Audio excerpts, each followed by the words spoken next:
səni tatmin eləməkdən daha çox səndəki əksikliyi göstərir. Bir yerdə psixiatrik xəstəxana tiksə, həmin regiondakı psixi xəstələrin sayı artır. Bu özünü sübut istəyi hardan yaranır? Yəni Həyatdakı ən vacib sual mən niyə yaşayıram sualıdır. Onlar üçün belə bir ümid işığı vardı. Dekabrın 31-i oldu və gördülər ki, yox, qurtulmadılar. onlar düşmən yox, ümid öldürüb də elə. Bəli, Afrika dillərində depressiya sözünün qarşılığı yoxdur. Mən xərçəng deyəndə də elə eləyirlər. Duzlu su yığırdıq, natriklor yığırdıq. Gəlirdi ki, xalan narahat olma, indi ağrı kəsici vuracaq, yatacaqsan. Vururduq və adam yatırdı. Sizin bu danışığınızdan sonra mənim içimdə qalan 1 qramlıq inam da qırıldı. Bəzən biz onu dilə gətirmirik. Bilsəydim bu mövzuda bir sual var. Məsələn, ilk porno ilə tanışlıq yaşı, ilk masturbasiya yaşı, o statistikaları gözdən keçirərdim. Çoxdan da baxmıram. 18 yaşa qədər gözlə, 18 yaşından sonra get yardır söhbəti ola bilməz də. Yəni əslində çox ciddi bir kişi zorakılığı var cəmiyyətdə. Aha. Ot var, yeyirik, aslan var, qaçırıq, stres. Aslan yoxdur. Qalırıq ki, birdən yenə aslan gəlsə mən nə edəcəm? Həyat yoldaşım psixiatrik xəstəxanaya apar. Deyirəm, nədir problem? Deyir, kotlet bişirir. Yenə də bir başlamısan zibildən istifadə eləməyə. Belələrlə bir evdə qalmaqdansa elə xəstəxanada qalsan yaxşıdır. Deyir, kim başına alırsan?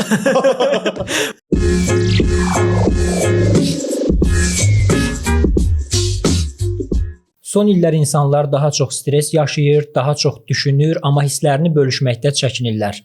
Sosial şəbəkələrdə isə ancaq xoşbəxtliklə bağlı postlar paylaşılır, lakin real həyatda vəziyyət fərqlidir. Salam dostlar, hər vaxtınız xeyir, söz arasına baxırsınız. Qonağımız Ramil Hüseynzadədir, həkim psixiatr. Xoş gəlmisiniz bizim podkastda. Mən belə deyim də, sən dediyin mövzu barədə çox insanlar var, elə ətrafımızda da, işdə də, həyatda da, qohumda da, dostda da. Baxırsan bu adamın problemləri çoxdur. Yəni başqaları onu tanımaya bilər. Məsələn, biz yaxınıq da, məsələn, sizin dostunuz, mənim dostum. Bilirsən ki, bunun problemi var. Məsələn, 10.000 borcu var, nəyi var. Amma Instagrama baxırsan, tanımayan bir insan deyər ki, bu dünyanın ən xoşbəxt insanıdır. Və bunu deyirsən də yəqin ki. Bəli. İndi siz özünüz də həm də həkim psixiatrsınız və sizə müraciətlər də olur. Bizdə Azərbaycanda daha çox gənclərdə hansı psixoloji problemlərə rast gəlinir?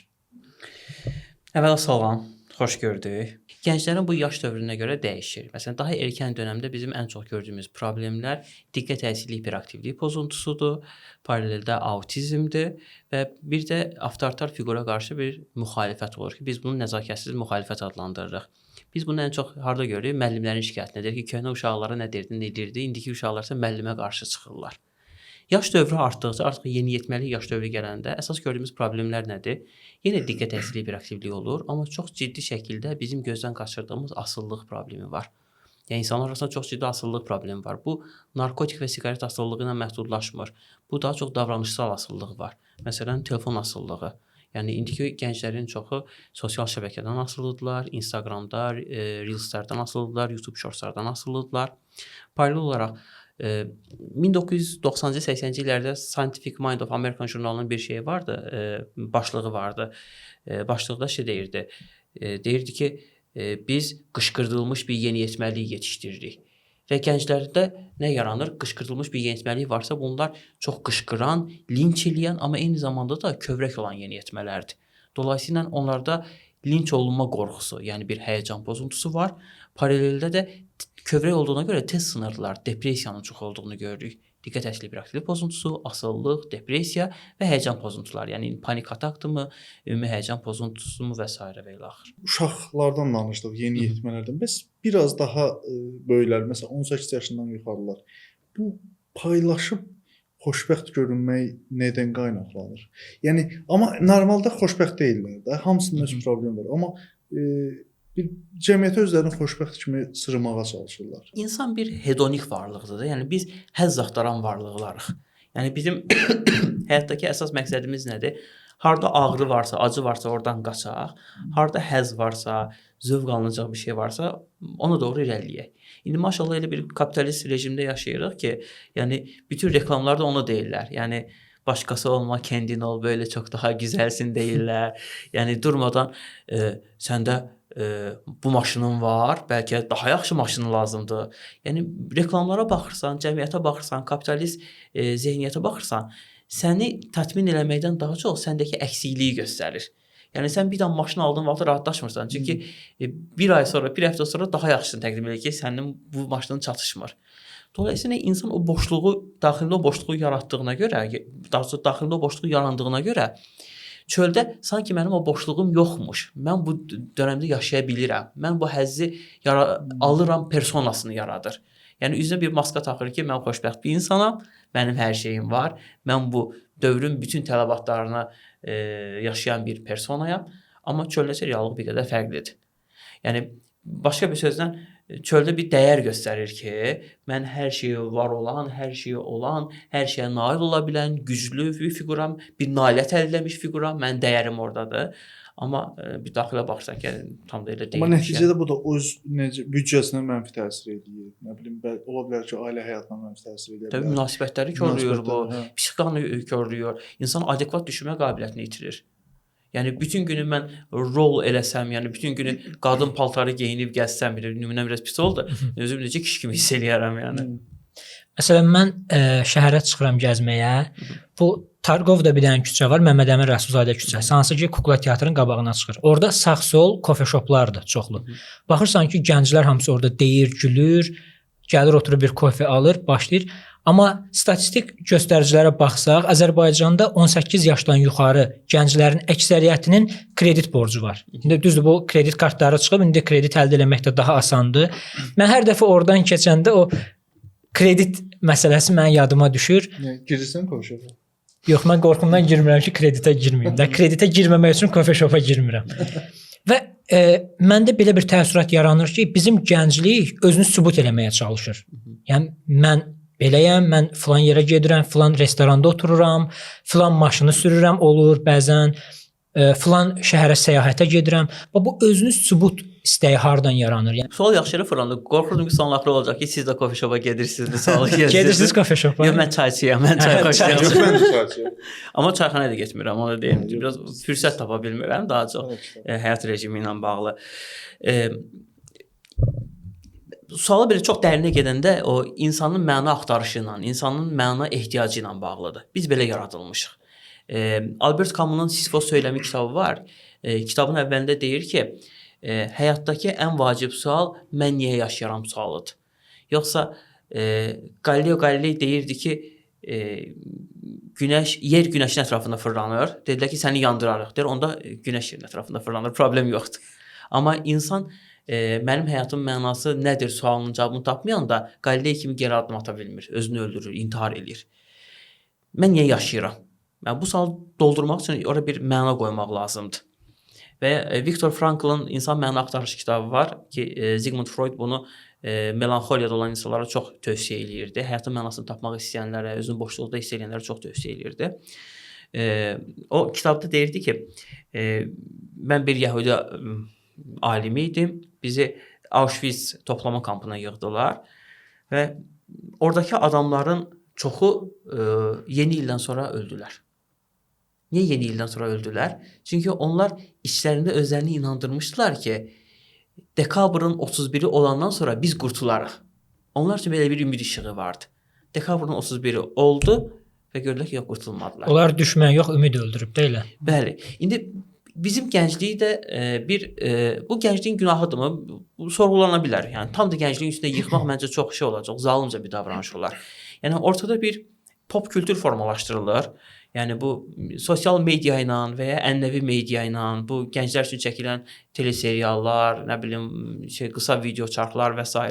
Oradakı gənclərdə görürük ki, Avropalı, Amerikalı gənc kofe shopdadır. Orada yəni cooldular, onların bir çevrəsi var. Yəni salamlaşması, tərzi ayrıdır və bu bizə möhtəşəm bir şey kimi təqdim olunur. Yəni adını bilmədiyin bir içkiyə 20 manat vermək. Eynən bu çox qəşəng. Yəni üstünə bir də ad yazdır, yəni əlavə bir 10 manat daha vermək. Bu bizə yaxşı bir şey təqdim olunur. Və insan da bir dəyər, bir ümid, bir məna atf eləməyə çalışır özünə, qatmağa çalışır. Və bu pop kültürün təsirində o mənanı yeyir. Və onu yediyinə görə də həyatına daxil eləyir. Burada gəncləri günahlandırmaq olarmı? Bir məndə günahlandırmaq olar.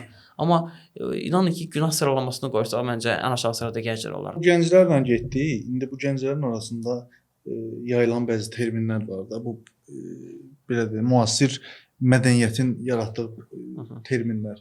toksik münasibətdir, nə bilim, mudum bu gün yoxdur. Mən sevgilim məni ghosting eləyir. Mənim sevgilim məni love bombing eləyir. Sonra mən bura bir qeyd etmişdim, orada sözləri özüm üçün tapmışdım. Hə bir də məsəl üçün bir çox münasibətlər. Mən məsələn bir 10 il əvvəl bunu eşitmirdim, indi daha çox eşidirəm. Narsist, ondan sevgili olmaq olmaz. Yəni bu narsist sözü indi siz dəqiq bilərsiniz də, neçə il əvvəl yaranıb? Bəli. Bizdə populyar olub son 5 ildə, 10 ildə. Yəni bu ümumiyyətlə bu sözlər var. Ya da mənim uşağım travmalıdır, mən travmalıyam, ya mənim uşaq vaxtı atam rəhmətə gedib, ya mənim atam bizi atıb gedib, ya anam bizi atıb gedib. Yəni bir müddət əvvəl Azərbaycanda olmayan şeylər indi var. Yəni həmişə olub da, həmişə narsist insanda olub, həmişə atası atanda olub, həmişə anası atanda olub, öləndə olub. Bu insanların psixologiyası pozulmuyor və ya bu bizə gəlib çatmıyor bu informasiya. İndi amma bu kütləvi hal alır. Bu nədir bax? Yox, həmişə olub. Bu dediyinizə razıyam, amma həmişə olanın psixologiyası pozulmuyor mu? Yox, pozulub. Yəni orada kifayət qədər öz olduğu dövrdə əziyyət çəkən, öz xəstəliyi ilə bağlı, məsələn, autizm son dövrdə biz çox eşidirik, amma həmişə olub. O dövrdə olub və ona diaqnoz qoyulmadığından dolayı əziyyət çəkən, ətrafı tərəfindən müəyyən qədər bullyingə, mobbinqə məruz qalan adamlar təbii ki, olur. Məsələn, mən kəndimizdəki adamları xatırlayıram. Məsələn, inkişaf geriliyidir və ya hansısa bir psixi problem var, amma bütün kənd ondan məzələnirdi. Yəni Türkiyələrdə bəlkə görmürsünüz, bir dənə əqli psixi pozuntusu olan bir adamı uşaqlar ətrafına fırlanır, oynadırlar falan. Eynən. Yəni onlar da o dövrdə əziyyət çəkiblər. İndi bəs say artmasında bunun rolu varmı? Birmənalı rolu var. Siz dedikcə ağlıma gəlir. Məsələn, ədəbiyyatları fırladıram da beynimdə nə oxumuşam falan. Bir dənə kitab oxumuşdum. Müəllifi deyəsən Sadovski idi, unutmuşam müəllifini. Depressiya imperiyası deyə bir kitab idi. Yəni niyə depressiya çox yayılır və s. və ilə axır. Kitabın əvvəlində bir şey deyirdi ki, Afrika dillərində depressiya sözünün qarşılığı yoxdur. Yəni Afrikada sən desən ki, depressiya deyə bir termin var. Yəni bunu hansı sözlə əvəz eləyək? Yoxdur o söz. Yəni ki, pul kəşf olunana qədər pulu yox idi da, insanlar ondan istifadə eləmirdi. Və izah eləsən ki, depressiya elə bir şeydir ki, yəni sən durub iş görməlisən, pul qazanmalısan, amma sənin əhval-ruhiyyan aşağıdır, həyatdan zövq almırsan. O deyəcək ki, başa düşmürəm, sən əhval-ruhiyyan aşağıdır, yəni iş görməməlisən, durub görməlisən axı. Yəni Afrika onu anlamır. Bizim bir həmkarımız var, Orxan Fərəcli. O hansı ölkədə olmuşdu, unutmuşam. Bu ilə başlayırdı, bir Afrika ölkəsində olmuşdu. İnanılmaz yoxsul bir ölkədir. Oradakılar deyir ki, axırıncı dəfə burada nə vaxt intihar olub. Getdilər bir yaşlı birini çağırırlar. Onu çağırırlar ki, deyəsən o 15-20 il qabaq bir intihar olub. Amma adamlar yəni yoxluq içərisindədirlər. Amma biz günümüzə baxırıq, görürük ki, daha inkişaf eləmiş ölkələrdə intiharların sayı daha çoxdur. Və başqa bir dənə, biraz mövzuya tullanan üzr sayın. Bir dənə başqa bir maraqlı bir şey deyim. Harda psixi xəstələrin sayı daha çoxdur? Oradakı psixiatrik xəstəxanaların sayı çoxdursa orada. Yəni biz burada elədir. Yəni biz bir yerdə psixiatrik xəstəxana tiksək, həmin regiondakı psixi xəstələrin sayı artır. Cəlsəpmə məsələsi qursaq, məhkumların sayı artır. Burada 3 dənə klinik açsaq, yəni ətrafdakı binadakı xəstələrin sayı artacaq. Dolayısıyla dilimizdə nə qədər o terminləri artırsaq, narsistləri artırsaq, cəmiyyətdəki narsistlərin sayı artacaq. Yəni belə bir qəribə bir korrelyasiya var. Yəni dilimizdə bu sözlər niyə artır? Psixomaarifləndirməyə görə artır. Bəs xəstəliklər niyə artır? Biz bu kültürə bulaşdığımız müddətcə içərisində yetişən insanlar da artıq daha çox o kültürə bulaşmış, ondan yetişmiş insanlar olurlar. Bir də bu bürclər məsələsi də var, elə buna uyğundur deyir. Məsələn, mənim işlədiyim yerdə qızlar daha çoxdur. Bütün mövzu bürclərlə bağlıdır. Hiss elədim. Hə, məsələn, soruşsalar nə bürcüsən? Mən balıq desəm, oy. Mən xərçək deyəndə də eləyirlər. Yox, mən bu gün nə etmişəm? Mən bu gün soruşdum ki, nə bürcüsən? Deyir, dolça, deyirəm, oy. Bilmirəm ha, dolça bürcü. Ümumiyyətlə maraqlanmamışam. O biri deyir, qoç deyirəm, qoçsa bax şey, sən girən evə bərəkət girmir.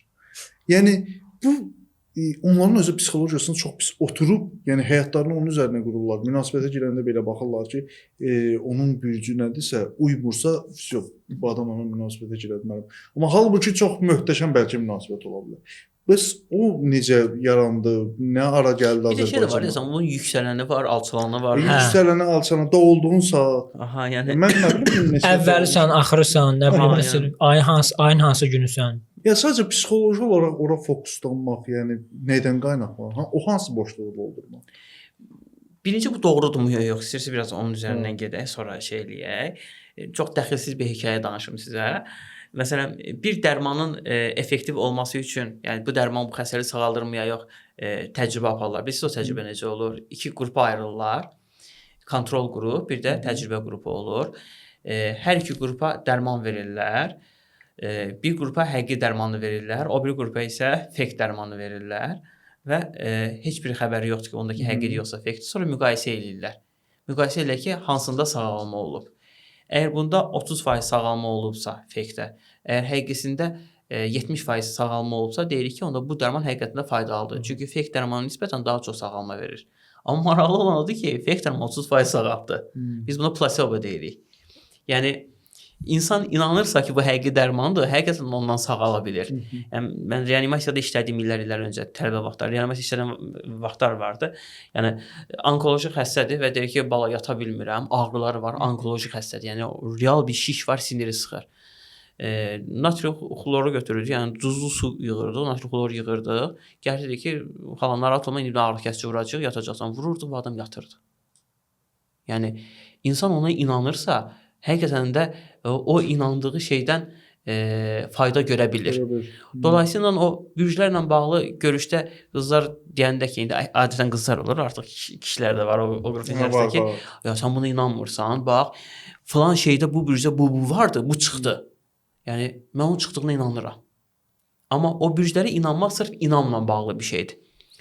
Yəni enerjimizi belə deyək də veririk deyə biraz. Bəli, amma faydalı istiqamətlər isə adətən etiraz edirəm. İnsanın bir inam ehtiyacı var. Yəni biz müəyyən mənada hamının öz inandığı bir xurafat var. Bəzən biz onu dilə gətirmirik. Məsələn ki, ayda filan kəsə görə işlərim düz gətirməyəcək. Və bu bəzən bunu dilə gətirmirik. Özümüz də bilirik ki, bu çox doğru bir şey deyil, dilə gətirmirik. Amma bizim bir inam ehtiyacımız var. Biz çox emosional varlıqlarıq. Daha dəqiq desəm, biz məntiqli olmağa çalışan məntiqsiz varlıqlarıq. Biz varlıq olaraq. Biz rasional olmağa çalışan irrasional varlıqlarıq. Biz özümüzü ağıllı göstərməyə çalışan, amma içi boş emosiyona dolu varlıqlarıq. Yəni bu emosiyonu da nə eləsə tətbiq eləmək lazımdır. Bu bürc olacaq. Yəni hansısa bir ideoloji əsas olacaq, yoxsa Varovskoy aləmi olacaq, yoxsa hansısa bir kültür olacaq, yəni bu hippilik olacaq, rock olacaq. Yəni insan o boşluğu nəyisə doldurur. Futbol məsələn bunu çox qəşəng doldurur. Yəni mən cimbomluyam, cimbomlular ayrıdır falan. Yəni çünki şeydir, bizim ona ehtiyacımız var. Sizin bu danışığınızdan sonra mənim içimdə qalan 1 qramlıq inam da qırıldı. Deyir o inam qələbənin yarısıdır. İndi siz inamdan çox danışdınız və bəzi adamlarda var ki, o qələbənin əksinə məğlubiyyətə aparan inancları var içlərində. Məsələn, mənim travmalarım var. Misal belə deyirlər. Mənim uşağımın travmaları var. Uşağa filan şey demək olmaz, nə bilim, onu vurmaq olmaz. Da ümumiyyətlə bu şeyləri deyirlər və nümunə kimi də ki, uşağın travması var. Bu travma nədir? Bu stakanı düzəltmək üçün, yəni məncə bu şişə hazırlanan sonra müəyyən qədər sıxı forma vermək lazımdır da. Amma buna çox belə sıxsaq yəqin bunu çilik-çilik eləyərik. Travma bunu çilik-çilik elədiyimiz yerdə yaranır və ya çatdırdığımız yerdə yaranır. Amma bəzən bu o qədər populistik bir hal alır ki, artıq insanlar stakana forma vermək üçün onu sıxmaqdan belə geri çəkilirlər və deyəcək ki, mən buna travma verirəm. Halbuki sən bunun stakan olması üçün sən bunu bir qədər sıxmalısan. Uşağıma travma verməyim deyə uşağa sərhəd qoymayan valideynlər sərhədsiz uşaqlar yetişdirirlər. Uşaq sərhədini insanı formalaşdıran sərhədləridir, şəxsiyyətini formalaşdıran sərhədləridir. O sərhədlər formalaşmayandan sonra o uşaqlar yeniyetməlik dövründə birinci valideynlərinə qarşı çox şiddətli şəkildə etiraz edirlər və nəinki etiraz edirlər, oradakı sərhədləri pozurlar, sonra yetənə yetirirlər, yetirməyənə daş atırlar. Sonra deyir ki, bizim cəmiyyətimizdə niyə belə sərhədsiz, öz həddini bilməyən, narsistik, antisosial şəxsiyyətlər formalaşdı. Çünki vaxtında o sərhədlər ona aşılanmadı. Travma nədir? Bunun konkret bir tərifi yoxdur. Məsələn, biz adətən ədəbiyyatlarda oxuduğumuz nə olur? Ruhi balansı sarsıdan psixi zərbələrə travmalar adlandırırıq. Amma bir elmi tədqiqat olmuşdu ki, ən çox travmatik, psixoloji travma verən hadisələr nədir? Bura aid olmuşdu insanın sevdiyinin ölümü, boşanma, sevgilisindən ayrılma, valideynin ölümü, belə 10 dənə şey sadalanmışdı. Amma baxırıq ki, bu əslində normal gündəlik insanın həyatı boyu yaşamalı olduqlarıdır. Eynən, yəni bizim valideynlərimiz ölməyəcəkmi? Yəni həyat belə qurulub da. Eynən, yəni biz sevgilimizdən ayrılmayacaq. Ya bu ilk bizdə olmur. Bizdən əvvəl yaşanmış hadisələr. Qayda budur. Yəni bu bizi möhkəmləndirməlidir əslində. Yəni biz əslində özümüzü biraz şəhər uşağı, kənd uşağı məsələsinə getməsin bu. Yəni dözümlü olan şəhər uşağı olur, yoxsa kənd uşağı? Deyilənə görə kənd uşağı. Kənd uşağı. Deyilənə görə kənd uşağı, amma dava eləyəndə şəhər uşaqları biraz üstün olur. Onları şeydirlər də, təlimləndirirlər də nəyi necə vur. Yəni təlimləndirilməyəndə, yəni kənd uşağı şəhər uşağının vurur gözünü çıxardır. Niyə? Çünki şəhər uşağını çox belə broiler toyuq kimi böyüdürlər. Mən şəhərdə böyümüşəm. Yəni belə şəhər uşaqlarını nəsə demək, məndə işiniz olmasın. Mən sizə sözüm yoxdur. Yəni biraz broiler toyuq kimi böyüdürlər. Yəni ay birdən xəstələnərsən, ay əziyyət çəkmə. Amma kənd uşağı düşür həyata, torpağın içərisində, yəni yer gələndə ayaqqabısız gəzir, ayaq yalın gəzir, acdır, bir dənə oradan soğan götürür, yeyir. Hə, yəni bitər bücür və elə böyüyür, daha dözümlü olur.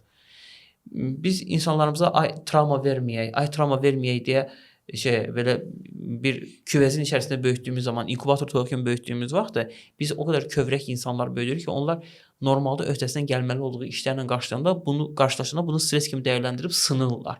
Yəni sonra o həyatda ciddi fərd ola bilmir axı, uğur əldə edə bilmir. Elə bax həmin o insanlar böyüyəndə münasibət qurmağa başlayırlar artıq. Amma mən bir 5 ilə yaxın, 6 ilə yaxın müəllim kimi də fəaliyyət göstərmişəm. Düzdür, çox aşağı. Yəni universitetdir, bunlar 17, 16, 18 yaşdır. Müəllim dostlarımız da var. İndi oradan da görürük. Öz dövrümlə də müqayisə edəndə hardasa elə bil münasibətlərin yaşı biraz kiçilib. Bəli. Hə. Yəni 7-ci sinifdə münasibətdə olanlar var, 8-ci sinifdə, 9-cu sinifdə. Hətta indi məsələn ətrafımda 23-24 yaşlı insanlar var. Deyir, hə mənim məsəl üçün 8-ci sinifdə mənim münasibətim var. Mən oturub fikirləşirəm, oyda 8-ci sinifdə münasibətim çox tezdir də. Bax, sonra da münasibətlərin pisə doğru getməyindən danışırıq. Bəs hansı yaşda olmalıdır ki, ya bu olmalıdır, bu heç, bu qanundur, onsuzdur. Birində bir dəfə olur, birində 3 dəfə olur. İndi alınana qədər olur bu proses. Amma doğru yaş nədir bunun üçün? Yəni psixoloji olaraq sonra deməyək ki, mənim münasibətim oldu, ayrıldım və psixologiyam mənim pozuldu. Yəni bilsəydim bu mövzuda bir sual var. Məsələn, ilk porno ilə tanışlıq yaşı, ilk masturbasiya yaşı, o statistikaları eləyərdim. Yəni bir gözdən keçirərdim. Çoxdan da baxmıram. Son illərdə kifayət qədər düşüb həqiqətən. Yəni oğlanların da ilk pornoqrafiya ilə tanışlıq yaşı, qızların da ilk pornoqrafiya ilə tanışlıq yaşı, ilk cinsi əlaqənin yaşı. Yəni bunlar məsələn 12 idi olub 10 məsələn belə düşüb. Belə, yəni yaş həddi aşağıya düşüb. O statistikaları gətirərdim, həqiqətən durum biraz vahim olaraq irəliləyir. Bir yaş kriteriyası varmı? Xeyr, burada bir yaş kriteriyası yoxdur. İndi üzr istəyirəm, siz dediniz o yaş həddi düşür. Bu insanların fizioloji inkişafı ilə bağlıdır, yoxsa sosial mühitlə əlaqəlidir? Yəni onların çevrəsində bu daha tez öyrənirlər bunları. Yəni bu nə əlaqəlidir? Hər ikisi, amma ön planda biz sosio-psixoloji amilləri nəzərdə tuturuq. İnsan bir fərddir. Yəni insanın psixologiyası onun fiziologiyasına təsir eləyir, onun fiziologiyası onun sosial münasibətlərinə təsir eləyir. Bunlar bir vəhdətdirlər. Yəni bir-birindən çox ayrı olmurlar. Amma qaldı ki, yaş məsələn bağlı bizim elə bir yaş həddimiz yoxdur. Bu çox individualdır və kültürəldir. Yəni ətraf mühit, kültür, yetişdiyi kültür və fərdin şəxsi xüsusiyyətləri bunu tənzimləyir. Burada əhəmiyyətli olan 18 yaşa qədər gözlə, 18 yaşından sonra yardır səviyyəsi ola bilməz də. Yəni 18 yaşa qədər indi meydan sənindir. Recep Feyyidləri 28 il. O xatırlamadım amma. Hə, qapını çox döyürlər, deyir 28 ildir, heç nə olmuyor. Baxırda birini alacam içəri buraxacam. Hə, xatırladım, bildim. Yəni elə bir şey yaş həddimiz yoxdur. Bu təbii ki, sosial münasibətlər nə qədər biz kitabda, təlimdə desək də sosial münasibətlər sosial mühitdə öyrənilir. Yəni mən YouTube videosuna baxaraq sosial münasibət öyrənə bilmərəm. Mən insani münasibətlərin içərisinə girərək, yəni bilərəm ki, dost mühitinə falan şey demək yaxşı hərəkət deyil. Falan hərəkət elədinsə yaxşı oğlan olmursan. Bunu kitab yazmaz. Yəni münasibətlər də elədir. Orada şey nədir? Münasibətlərin içərisinə girdikcə öyrənirsən. Amma burada yenə əhəmiyyətli olan nədir? Dəyərlər və sərhədlərdir.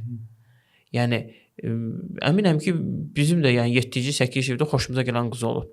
Amma oradakı bizim sərhədimiz nə olub? Yəni olmaz da, yəni müəyyən qədər olmaz. Uzaq ruçka verə bilirsən də. Yəni o məsələ bağlanır. Amma biz flört halındayıq sözünü deyə bilmirdik. O vaxt flört sözünü mən təzə öyrənmişəm. Bu da təzə. Mən təzə öyrənmişəm. O yenidir. Son 5 ildə belə deyil. Hə, yəni əvvəllər yoxdur, haqlısınız. Yəni biz sevgili sözü belə utanılaraq deyiləcək bir sözüdür.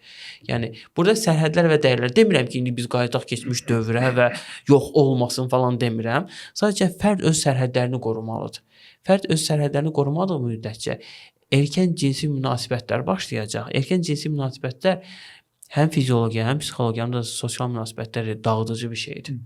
Yəni təsəvvür eləyin ki, siz hələ hazır olmadığınız bir halda sizi birdən-birə kosmosa göndərirlər, cazibə qüvvəsi olmayan yerə göndərirlər. Yəni təbii ki, o məsələn bir şeydir. Özümüz müqayisə eləsək, məsələn bir 16 yaşda insan hisslərinin bir də daha heyvani olur. İdarə edə bilmir. Amma yaş artdıqca məsələn bir deyək 30 yaş deyək də. Məsələn məndə 31 idi, indi sizdə də yəqin bir 32 aşağı yuxarı idi. Artıq da insan daha idarə edə bilən bir varlığa çevrilir. Ondan görə də elə bu səhvlər daha ağır psixoloji fəsadlara gətirə bilər. Ya hocam, ya bununla razıyam ki, biz indi hər yaş artdıqca daha çox kamilləşirik. Yəni indi 35 yaşında yəqin ki biz görüşsək 35-36 yaşında 4-5 il qabaqki halımızla biraz əylənərik ki, yəni nə primitiv suallar, nə primitiv cavablar verilib deyə. El olsan da evlənmir, otura gözləyək ki, nə vaxt yaşa. Yox, o heç də. Amma bununla razıyam ki, məsələn, xüsusən 18, bəzən də 21 yaşa qədər insanın şəxsiyyətinin oturuşma dönəmi sayılır. Oturuşma dönəmindəki xətalar iz buraxır. Yəni bir var ki, belə dırnağımı vurum buna, bu iz buraxmayacaq. Amma bir də bunun formalaşma ərəfəsində mən dırnağımı vursam, bu hissəsi çapıq olacaq, çopur olacaq ən azından. Ona görə o dönəmə qədər, o dönəmlərdə sərhədlər daha yaxşı qorunmalıdır ki, biz şəxsiyyətimizi yaxşı formalaşdıraq. Bir də bizdə belə bir şey var, o şeirlərdə də deyilir, kişilər ağlamaz. Bizdə mental olaraq da, məsələn, cəmiyyətin qınağından qorxurlar, nədirsə, kişilər heç vaxt problemlərini demirlər. Məsələn, kimlənsə dalaşsalar belə gəlib onu evdə demirlər ki, bu qorxaqlıqdır. Nə bilim, hər hansı bir qıza bir belə deyə sevgiləri var, onu demirlər ki, birdən dost çevrə əhatəsində nəsə bir qınanlar, nə bilim, qorxaq adlandırırlar, ya nəsə deyirlər. Bizdə bu hardan qaynaqlanır? Bizim ümumiyyətlə kişilər niyə problemlərini deməkdən çəkinirlər? Və bu onları hansı fəsad yaradır? Amma deyək kişilər biri olmur da, atan balası olur. Kişilər biri olmur, atan balası. Deyənlər də var. Eyni adam derdi deyəsən. Bu yaxınlarda mən təcrübə oxudum. Bir qadının feministin özünü kişi eləməsi ilə bağlı bir təcrübə, bilmirəm, adını unutmuşam. Özünü oğlan kimi təqdim edəndə adı nə dedi deyəsən, elə bir təcrübə idi. Yəni üzünə tük əkdirdi, yəni o dərəcə saçını kəsdirdi falan və feminist olaraq iddia edirdi ki, kişilər qadınları çox əzir və daha rahat olacaq. Bəli. Mən kişi olub mən də mübarizə aparacağam. Ya kişi olacaq və şey eləyəcək, yəni sübut eləyəcək həqiqətən də bir kişi olmaq daha rahatdır. Daha rahat. Və o təcrübəni yaşadıqdan sonra gündəlik xatirələrini yazırdı. Xatirələrində qeyd edirdi ki, kişi olmaq mənim düşündüyümdən qat-qat çox çətinmiş. Kişi olmaq hissizlik deməkdir, hisslərini boğmaq deməkdir. Təəssüf ki, kişi olmağın bəzi gərəkçələri var. Yəni gərəksinimləri var demək ki, ehtiyacları var. Bilirsiniz də, yəni 3 qrup xəstəliklər riskli olmağına bütün xəstəliklərdə kişilər risk qrupudurlar. Yəni kim çox infarkt olur? Kişilər. Kim çox xərçəng olur? Kişilər. Yəni kim çox insult olub? Kişilər. 3 qrup xəstəlikdə biz risk faktoru deyirik. Ağır işləyir kişilər. Kanalizasiya düşür kişilər. Nə olur kişilər? Yəni bizim risk qrupu olmadığımız xəstəliklərin biri hansılardır? Biri autoimmun xəstəliklərdir. Yəni insanın özünü məhv elədiyi xəstəliklərə biz aid deyilik. Məsələn, bu zob deyim, tiroid xəstəlikləri. Qadınlar orada daha çox risk faktorudur. Qadınlar özləri özlərini hətta zəhərləyirlər. Niyə çox danışmaq olmur?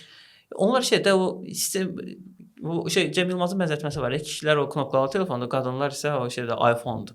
Yəni knopkalı telefonda sistem xətası olmaz da, öz-özünə bir şey eləməz. Amma iPhone-da sistem xətası olar. Qadınlar həqiqətən iPhone-da, yəni sistem xətası verir. Yəni onu Bahalı da amma risklidir. yəni onu qoruyan immun sistem onu öz-özünü zədələyir. İkinci qrup xəstəliklər süd vəzi, uşaqlıq xəstəlikləridir. Niyə kişilər risk faktoru deyil? Çünki yoxumuzdur. Yəni olsaydı yəqin orada da çox xəstələnən biz olardıq. Üçüncü qrup xəstəliklərdə biraz artistik xəstəliklərdə qadınlar daha çox risk qrupudurlar. Nə bilim, dissosiativ konversiyon pozuntu, ürəyim gedir, halbuki ürəyə gedəsə heç nə yoxdur falan da. Yəni o tip xəstəliklərdə qadınlar daha risk qrupudurlar. Uşaqlıq travmaları. Yəni qadınlar daha çox o şeylərə meyllidirlər. Yəni kişilər daha çox şeylərə meylli Kişi deyil. qorxusundan səsini çıxartmır. Əslində çox ciddi bir kişi zorakılığı var cəmiyyətdə. Aha. Çox ciddi bir kişi. Bu ayrıca bir mövzudur. Sizin dediyinizə qədər hamı bunun əksini söylürdü ki, əksi idi. İndi siz dediniz, yox, çox ciddi bir kişi zorakılığı var. Yəni qadının ən böyük gücü emosional gücüdür. Çünki qadınlar çox güclü emosiya malikdirlər. Kişinin ən böyük gücü isə fiziki gücdür. Yəni kişinin fiziki gücü əlindən alınır. Yəni vura bilməzsən, döyə bilməzsən, yoldaşı dəymək olmaz, təbii ki, dəymək olmaz. Yəni başqa şey müdafiə eləmirəm mən. Nə bilim, əvvəllər məhəllədə uşaqlar üçün dalaşırlar, indi məhəllədə uşaqlar dalaşa da bilmirlər də. O dəqiqə onun valideyni məhkəməyə verir, polis falan zad. Yəni onlar kişinin fiziki gücü əlindən alınır, amma qadının fiziki gücü əlindən alınmır da. Yəni nəticədə ər heç nə edə bilmir, qadın amma deyinir. Bununla bağlı hətta şey var, elmi tədqiqatlar var, yəni kitablar var ki, yəni müasir dünya öz kişiliyini itirir. Yəni kişilər, erkəklər erkekliyini itirirlər. Ağıllı insanlar niyə bədbəxt olur? Nə mənada ağıllı insanlar bədbəxt olur? Məsələn, təhsilsiz olmaq pis bir şey deyil. Mən ona qarışmıram. Amma bəzən çox təhsilsizdir. Dünya görüşü yoxdur. Çox belə qapalı bir mühitdə böyüyür. Dəhşət xoşbəxtdir. Adamın maaşı yoxdur. Maşını yoxdur. Evi yoxdur. Bilmir evlənməyə qız tapacaq, tapmayacaq. Yəni qadınsa bilmir evlənməyə kişi tapacaq, tapmayacaq. Amma mənim qədər beyni dolu deyil. cahil cəsarət. Yəni mən özümü demirəm, amma yəni təhsil alan, maşını olan, işi olan, gündə ora-bura qaçan, həqiqətən də bir işlə məşğul olan qədər beyni dolu deyil. Çox xoşbəxt. Yemək yoxdur, amma xoşbəxt. Zürafələr yazva olmur müəllim. Yəni bu kitabın adıdır. Yəni zürafələr niyə ulser olmur? Yəni mədə xorası xəstəliyi olmur. Kitabın adı budur və kitab onu izah edir. Yəni ona görə ki, deyir, zürafənin həyatı nədən ibarət olur? Ot var, yeyir, aslan var, qaçır, stres, qaçır, qurtuldu, aslan yoxdur. Təzədən ot var, yeyir. Biz insanoğlu nə edirik? Biz ot var, yeyirik, aslan var, qaçırıq, stres, aslan yoxdur. Qalırıq ki, birdən yenə aslan gəlsə mən nə edəcəm?